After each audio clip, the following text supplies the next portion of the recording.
If you're somebody with money in the bank, you should probably know what our leaders were talking about at Davos this week at the annual World Economic Forum conference. Now, despite our leaders coming from all different places all around the world, they all agreed on one thing.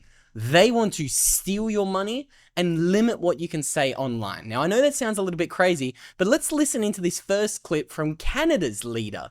Do you have an apology for the people whose bank accounts you illegally seized?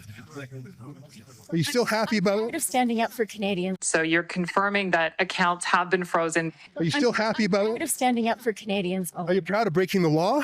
Did Christio really say that? That video shocked me, but so did this unfiltered interview on the street with the president of the ECB, Christine Lagarde, just refusing to answer a pretty straightforward question. Christine Lagarde, can I ask why you want to make paying for things in cash over €1,000 illegal? I'm not giving any interview, but thank you for trying. But it's the people of Europe want to know why they can't use cash to a certain extent. Some would suggest that's about a control and the state taking charge over what people can and can't spend their money on. Surely that's a fair question. It will always be available.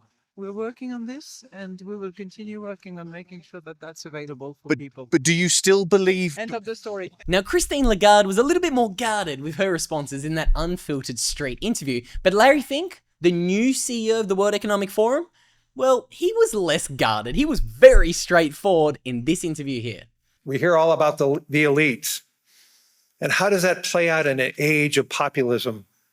How does an established institution make a difference in an era of deep institutional mistrust? I believe in this forum for a long time. I certainly wouldn't be leading this if I didn't believe that we can change and make the world better.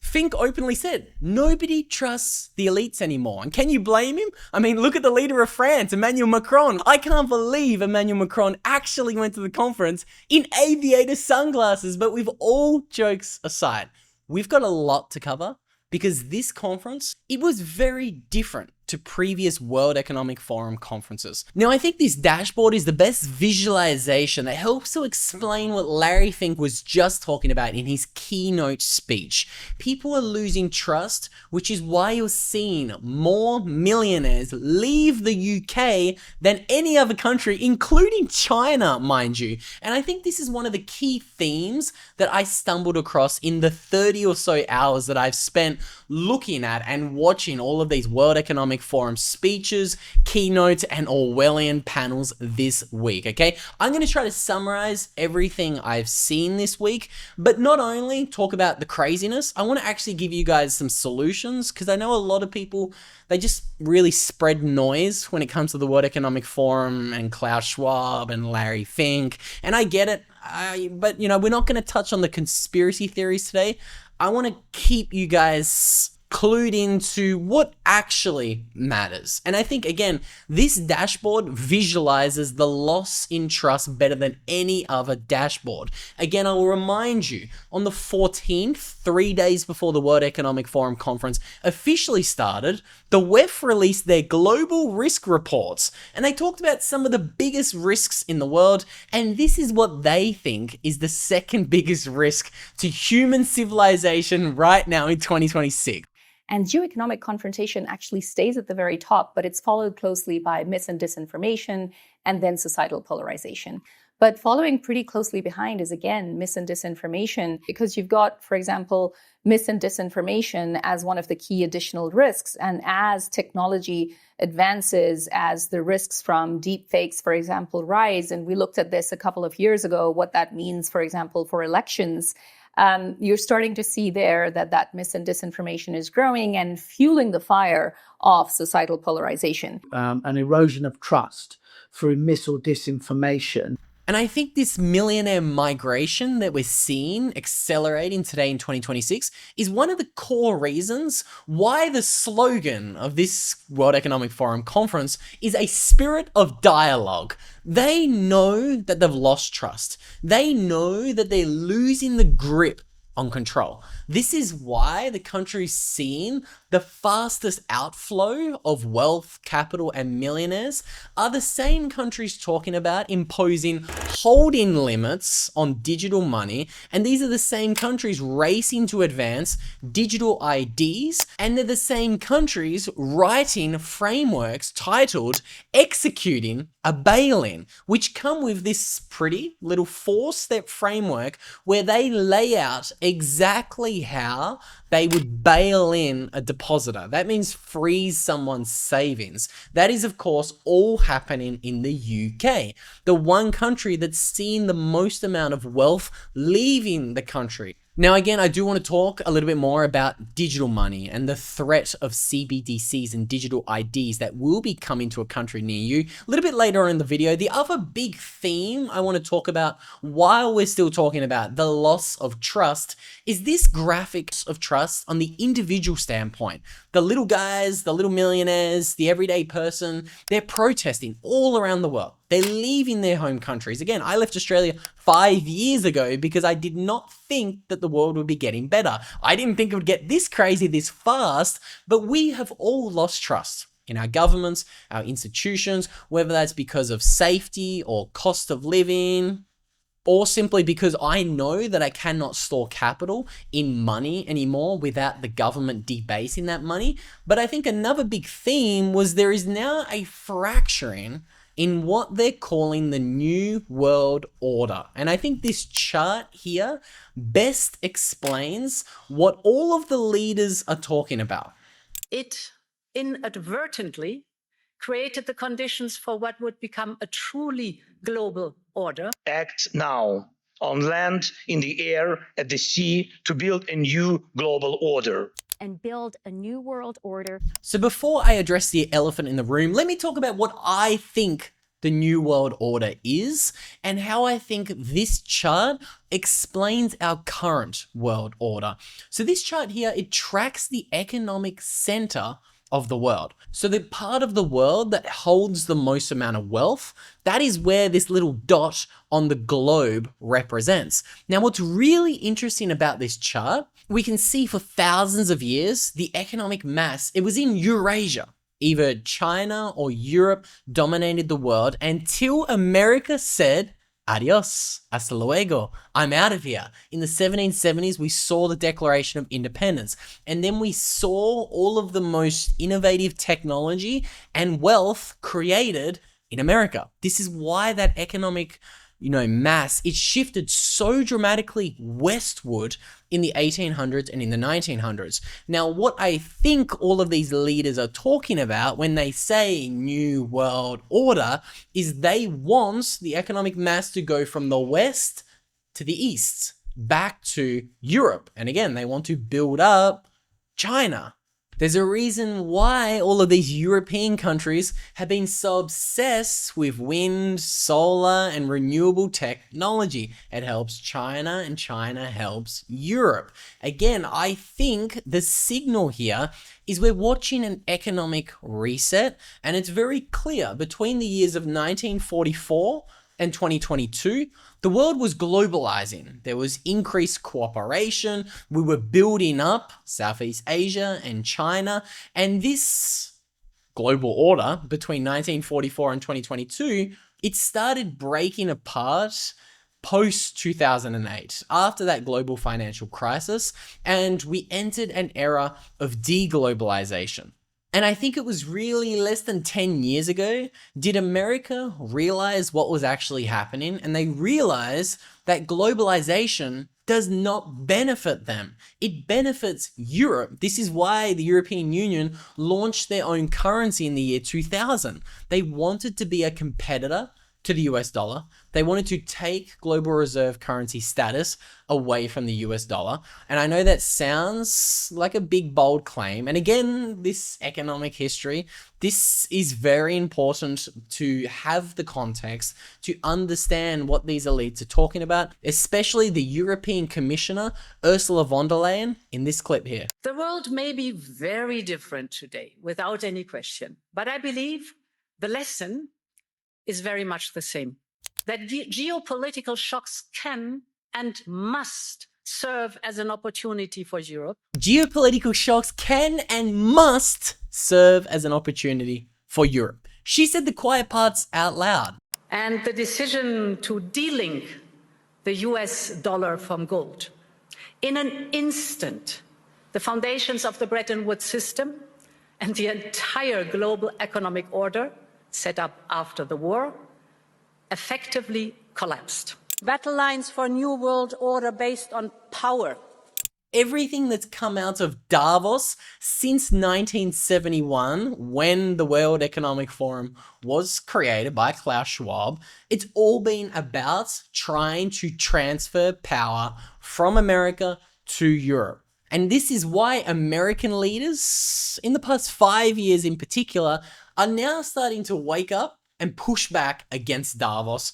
Let's listen to what Howard Lutnick has to think about globalization. We are here to make a very clear point.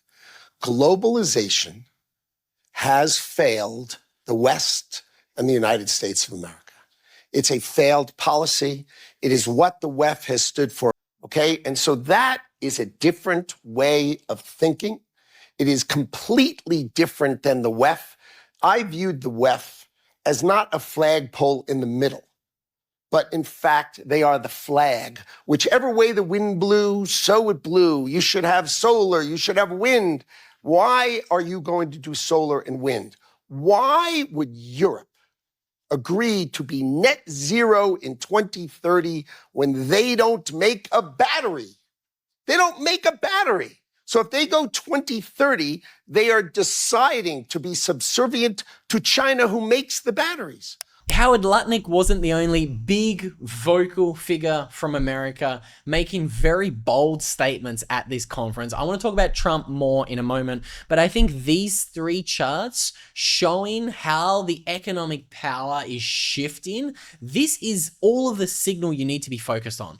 All of this talk at Davos, it's all noise unless you understand the underlying economic shifts and power struggles playing out right now behind closed scenes. And typically this stuff doesn't get spoken about on the mainstream media, except for in Davos week. Because let's listen to Ray Dalio. He kind of said the quiet parts out loud himself. The monetary order is breaking down. Okay. What I mean by the monetary order is that fiat currencies and debt as a storehold of wealth is not being held by central banks in the same way. So let's just look at the fact that on the other side of trade, deficits and trade wars, there are capital and capital wars. And so as we're looking at that, and you reported what the stock market and so on, but you didn't report that the gold market is also up 3 points. Okay, but I'm saying is you look at what is happening and why it's happening and who's buying it. So let's just take a moment on that capital war issue, okay? We know that both the holders of US dollar denominated debt, which is money, and those who need it, the United States, are worried about each other. Again, how many times did Ray Dalio just mention capital wars in that little clip? We're watching a capital war. We're watching a geopolitical war over who controls what region of the world more, okay? This is why you're going to see America try to take Greenland. This is also why you're going to see countries who have leaders who have been, let's say, trained and educated from Klaus Schwab and the World Economic Forum, continue to make decisions that does not benefit that country's sovereignty. Think about it for a moment. We have leaders in Australia, Canada, France, all of these leaders and prime ministers. They're not making rational decisions that helps the individual person in those countries. Actually, let's throw Keir Starmer into that mix of individuals who have been, let's say, educated and influenced by the World Economic Forum leaders. They all have been young global leaders of the World Economic Forum. What we are very proud of now is the young generation, like Prime Minister Trudeau, president of Argentina and so on, so that we penetrate the cabinets. And they've coincidentally been made leaders in their respective national sovereign countries. There's a reason why these countries, also including New Zealand, by the way, led by Jacinta Ardern, are, let's just say, making their country more dangerous by the people they welcome to the country. And there's also a very key reason why America is going the other way. This is all about a battle over the monetary order. This is again why Mark Carney, leader of Canada, has made such a dramatic 180 in only a matter of 24 months. Well, we're in a security section. I think we didn't have a chance to talk about anything internationally. I think the biggest security threat to Canada is China. China, you say? Yeah. You told Canadians that China was the biggest security threat to this country and to Canadians. Do you still believe that to be the case? You know, one of the advantages of having your security clearance is you're better informed about some of the threats, and I highly recommend that anyone either in the position of responsibility or seeking it has their security clearance. So I have a richer sense of the tapestries of threats that face our country. I also kind of find it hilarious that Mark Carney got called a globalist to his face on stage at the World Economic Forum this week as well. President Trump and a lot of people who agree with him condemn globalism a lot. And I suspect, you would be the kind of epitome of a globalist. You worked for Goldman Sachs, I believe. You were a central banker. You're comfortable and lived in several countries. Is globalism, first of all, is it a thing? And is it over?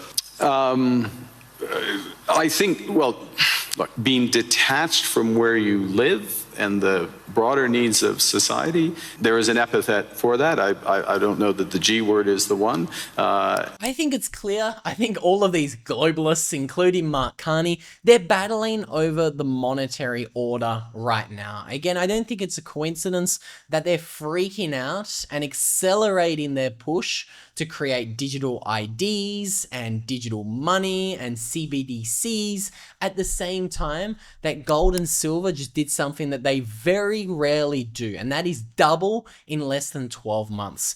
The only times that this has happened throughout history, it's typically meant chaos was coming, okay? Gold doubled in 1922 and 1923. That was in Germany right before their hyperinflation. Silver also did something similar in 270 AD, right before the Roman Empire collapsed. Today, we're kind of watching gold and silver both go parabolic, and we're all kind of looking around thinking, what's happening? We're watching a monetary order change right now. And again, we're going to come back to these charts looking at the shift of economic weight in a future video. So again, make sure you subscribe for that. I do know that something like 53.3% of you guys watching these videos are not subscribed. So if you do subscribe, you'll be notified when I drop another deep dive like this in the future, where we talk about those charts in a little bit more detail. But I want to talk about this one. This chart looks at the countries with the most amount of debt. And this here is the signal. The countries with the most amount of debt, they're the countries with the craziest rules. Think of Australia, Canada, the UK, New Zealand, Spain, or the pigs countries in Europe. That's Portugal, Italy, Greece, and Spain. These countries with the most amount of debt, they're the ones pushing through the most globalist, Orwellian, economically irrational ideas. And there's a reason for this. Once you get into a debt situation that is irretrievable, and it is completely unsustainable as it is for most of these Western countries, you only have one way out of that debt. And that is draconian top-down control. Okay, if you look at all of the hyperinflationary events in history, it never happens peacefully. You always see very high capital controls. You always see very high inflation. You always see the state and the government get incredibly large because they have to enforce very high taxation so they can pay back their debt. And again, this isn't like conspiratorial. This is basic economics. How does a government pay back its debt? It prints money, it devalues the money, and it pays back its debt with the devalued dollars. It's as simple as that. And at the same time, they're going to just try to take more and more of our money at the same time while they're printing the money. This is why taxes are rising all around the world. This is why France is trying to become the third country in the world with citizenship-based taxation. It's all an economic game. It's all related to the money. Now, before I forget, I just mentioned Spain, a massively indebted country. There is no coincidence that they are right now passing wealth taxes on billionaires, as well as unrealized capital gains taxes, which is, by the way, a tax that means you owe the government money if your assets go up in value. And even if you don't sell the assets, you have an unrealized gain, you've still got to pay the government money. That's what an unrealized capital gains tax is. Spain is trying to enforce one of those, and I don't think it's a coincidence that their leader this week in Davos essentially came out and, well, said this. I propose putting an end to anonymity on social media. In our countries, no one can walk the streets with a mask on their face or drive a car without a license plate. No one can send packages without showing an ID or buy a hunting weapon without giving their name. And yet, we are allowing people to roam freely on social networks without linking their profiles to a real identity. This paving the way for misinformation, hate speech, and cyber harassment. That is why I believe we must push forward the principle of pseudonymity as the functioning element of social media, and force all these platforms to link every user account to an European digital identity wallet. Don't you think it's strange? Spain, Australia, Canada, the UK, New Zealand, why are they all in the same last couple of months accelerating a push to ban anonymous users of the internet? They're all trying to create a digital ID, and that's because they're all trying to replicate what China has, and that is a digital ID, social credit score, and digital money. Because again, this is the analogy I always go back to. There is a reason why the countries with digital IDs are talking about CBDCs, because your digital ID, this will be used to create your social credit score. This will create a digital prison. Now again, the problem for the state is you could have a digital prison, but unless you have digital money to enforce the digital rules, the person can just walk out of the prison cage. And they can do what 15,000 millionaires are doing every single year in the UK. When you control your own money, you can say, hasta luego, I'm out of here. And that's what the people in the UK are doing. They're escaping and they're just walking out of that prison cage. And when they roll out the digital money, that is when I think things are going to get very interesting for a lot of these Western countries. Now, again, this kind of frames up the next part of what I want to talk about in this, I know, lengthy, deep dive video. Solutions. There is so much talk about problems, but what the hell do I do, Luke? This is kind of how I'm thinking about it, and I think these are the 3 solutions that freedom-minded people should consider.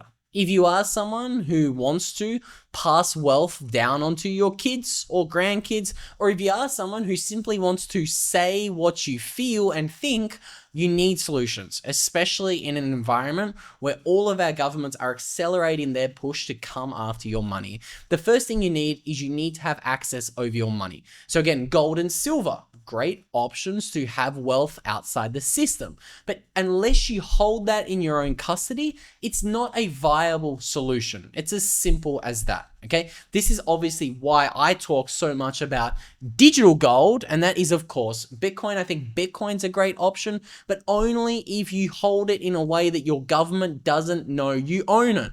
This is why I'm such a big fan of what Blockware is doing. They make mining Bitcoin super easy. Again, mining Bitcoin from a privacy standpoint, it's simply superior, as simple as that. Another big solution a lot of people should consider is looking at plan Bs, okay? I learned a tough lesson in 2020. I had all my wealth in Bitcoin. I thought I was sovereign. I thought nothing a government could do could, rein me in or stop me from doing what I wanted to do. But then I learned the very important lesson of geographical sovereignty. I was stuck in Australia. I had my business closed by my government, and I couldn't leave Australia unless I had a certain medical status. This is why setting up a plan B or thinking about, okay, where do I actually want to live in the next 5 to 10 years? And is that location somewhere that gives me optionality and flexibility? This is very important. Because again, hypothetically, if borders were to ever close again, I'm not saying they will, but it's not a 5% probability, it's much higher than that. If that were to happen, are you and your family able to move somewhere where you are safe? Again, there's a reason why I've been based out of South America for the past 5 years. There's lots of Plan B countries within my reach. I have El Salvador, Mexico, Argentina, Uruguay, Paraguay. There are a lot of countries, and of course, America. There are a lot of these countries that are going to actually leave me alone. Again, if you do want help thinking about a plan B, maybe somewhere that can be a tax residence that you can take advantage of and just save 5, 10, 20% of your money every year. Or maybe somewhere you want to live permanently. Maybe somewhere you want to get a second passport. Highly recommend you guys reach out to my other partner, and that is the Bitcoin Way. They're not only going to help you set up a plan B, but they could also help you if you need your hand held through maybe taking self-custody of your Bitcoin. If you want to set up a safer and more secure Bitcoin custody arrangement, the guys over there at the Bitcoin Way, they can help you out with that.